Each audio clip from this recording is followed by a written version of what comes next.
One word: electricity. So there I am, having the first party of the summer at my parents' house with my friends. We're grilling out, people are swimming, having a good time, and man, we were ready to live it up. So we're all having a good time, hanging out, party's going great, and all of a sudden one of my friends points to this electric fence we had running along, right alongside of one of the flower beds. And the purpose of this fence was to keep my 100-pound psycho dog from digging my dad's flowers up. Now usually the first time a dog would touch a fence like this, they would kind of nick it and then freak out for a second and then never come near it again. My dog, however, seemed to think that getting shocked was fun, because I think he enjoyed a little voltage coursing through his veins. I mean, who doesn't? So I took that fence back to the store and got a more powerful one. And so as I'm selecting this one, off the shelf, this person at the store comes up to me and says, "Hey, that one there will keep King Kong away from that garden of yours." Really? I'll take that one. So what do you get when you mix 15 teenagers, a pool, and an electric fence together? Summertime fun. We insist you don't try this at home because that would be really dumb. Adam, dude, hey, I dare you to touch the electric dog fence. Dude, it'd be awesome. Dude, I'm not touching the electric fence. Okay, I'll do it. So there I am, walking up to the electric dog fence. Hey, you guys dare me to grab onto it? Yeah, dude, grab hold of it. Don't just touch it, grab it. Okay. Oh gosh, I can't let go. I can't let go, it stings. And things have never really been the same since.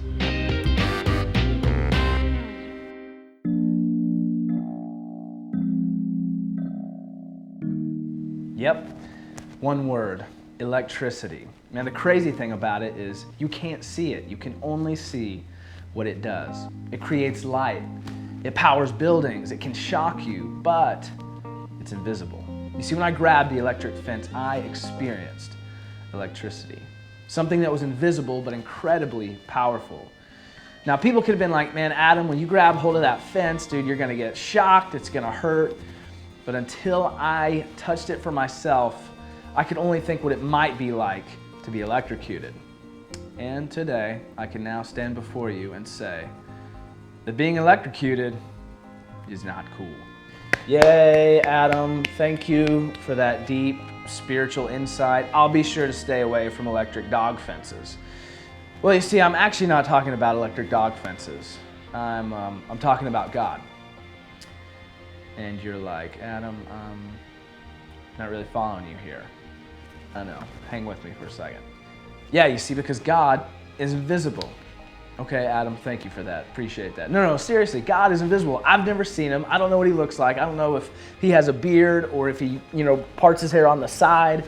I don't know, I've never seen him. But even though many of you have never seen him either, we can see the evidence of God all around us.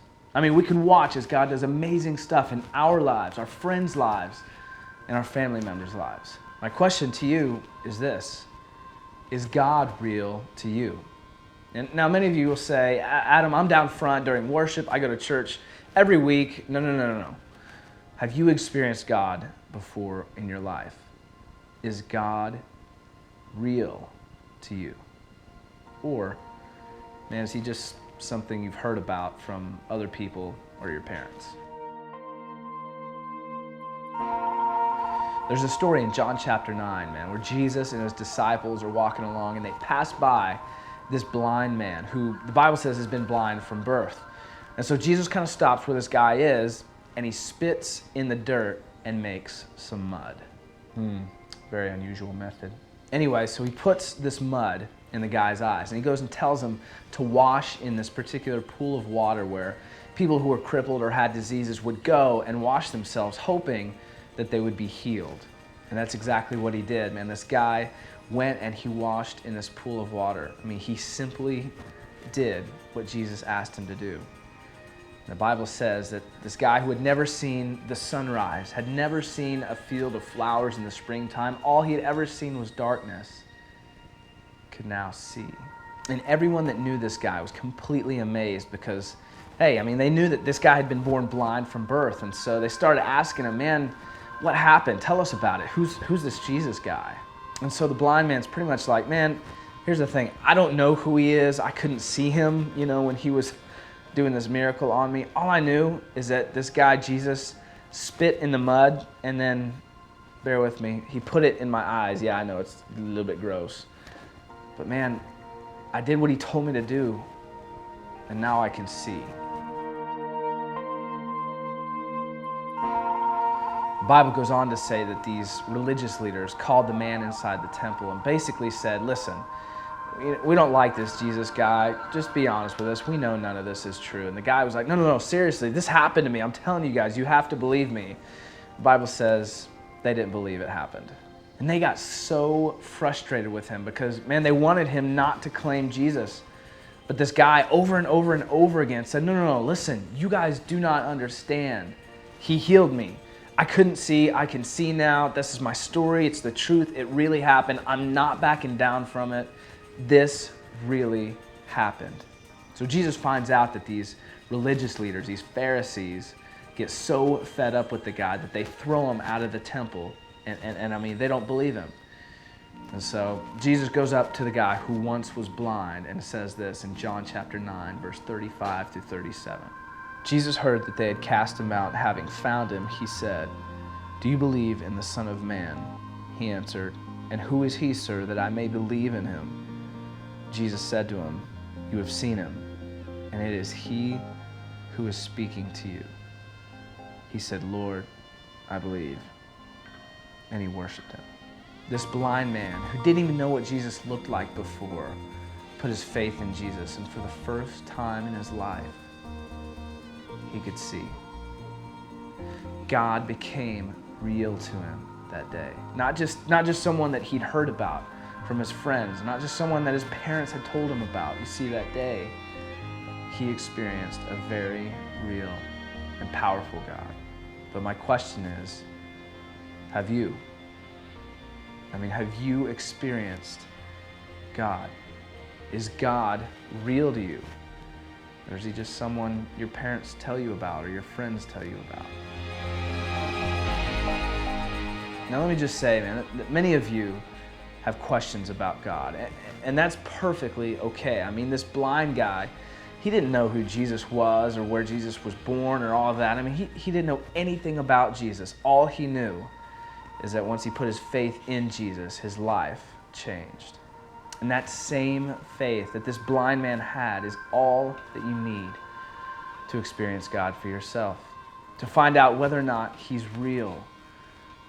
You see, you don't need all the answers. You don't need to be cleaned up and a better person, before you come to God. All that's required is that you have faith. Looking back on that day that my friends dared me to grab the fence, I have two thoughts about that day. One, that I'm an idiot and need serious counseling. And two, that until I actually committed to grabbing the fence, I couldn't know what being shocked was like. Now don't miss this, okay? Here's the deal. The commitment had to be there in order for me to experience the reality of electricity.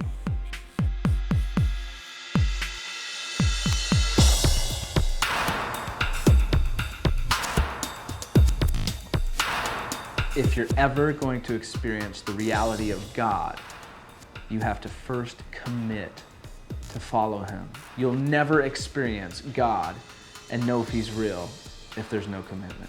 You see, because your commitment equals your God experience. Not your parents' God experience, not your brothers or your sisters' experience, your experience with the creator of the universe, God himself.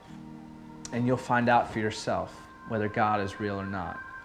Now, some of you are going to make a commitment to follow God, and you're going to maybe not see anything happen and start to ask yourself, man, I really don't know if this whole God thing is real or not. Let me say to you this, that you have to be all in.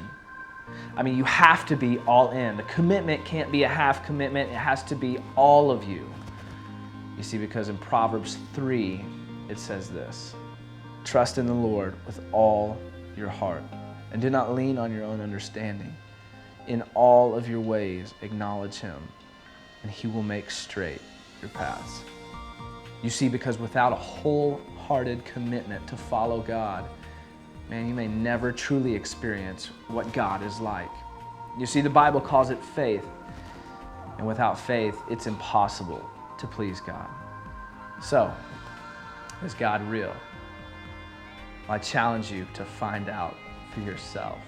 Man, to go all in, to put your faith in Him, even when you can't see Him, and even when you don't know if He's actually there. You can witness the evidence, hear the stories, even see lives changed right in front of your eyes. But you can't experience the reality of a God that loves you until you commit to follow Him with all that you are.